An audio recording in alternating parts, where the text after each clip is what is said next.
এসব কি হচ্ছে মিতু? বিয়ে হইতেছে, তোমাকে তো দাওয়াত দেই নাই, বিয়ে খেতে চলে আসছো। আচ্ছা ঠিক আছে, আসছে ভালো হয়েছে, খেয়ে যাও। আমি তোমাকে অনেক ভালোবাসি মিতু, তুমি এই বিয়ে ভাঙিয়ে দাও। এই বিয়ে ভাঙিয়ে দিয়ে তুমি আমাকে বিয়ে করো। তুমি তোমার বাপের পকেট থেকে টাকা চুরি করো, ভাদাই মা, তোমার বিয়ে করবো কেন? যাও এখান থেকে, যাও। তুই আমাকে বিয়ে করবি না, আমার জীবন নষ্ট করে এখন আরেকজনকে বিয়ে করবি? এই মেয়ে, আপনি যারা বিয়ে করতে আসছেন, আপনি চিনেন ওরে, জানেন ওর সম্পর্কে? ও কত ছেলের জীবন নষ্ট করছে আপনি জানেন?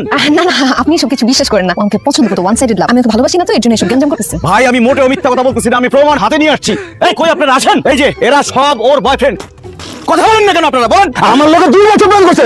কি বলবো? এই ফকির তো আমার খাইতে খাইতে একদম ফকির বানায় ফেলছে। আর আপনি পিছনে দাঁড়াচ্ছেন কেন? কথা বলেন না।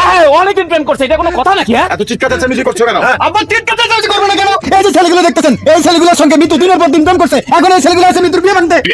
এসব কি বলছে? সব মিথ্যে কথা। এই ছেলেটা একটা বাটপার। সে ওই যে আমার মেয়েকে প্রেম নিবেদন করছিল, আমার মেয়ে রিফিউজ করে দিয়েছে, এই জন্য সে খেপে গিয়া এসব উল্টাপাল্টা কথা করতেছে। আমি বাটপার না, বাটপার আপনি আর আপনার মেয়ে। আমরা সবাই এটার প্রতিবাদ করবো। কথা বলেন না কেন?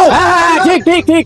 তুমি একটা মিথ্যাবাদী, ফালতু লোক। কোনো মিথ্যাবাদী, ফালতু লোকের মেয়ের সাথে আমার ছেলে করে দিয়ে নিয়ে যাবো না। তোমার আমি কি ক্ষতি করছিলাম যে তুমি আমার বিয়েটা ভেঙে দিলে? তুই আমার প্রেমের বাজার খারাপ করছস, আমি তোর প্রেমের বাজার, বিয়ের বাজার দুইটাই খারাপ করলাম। থাক কইরা।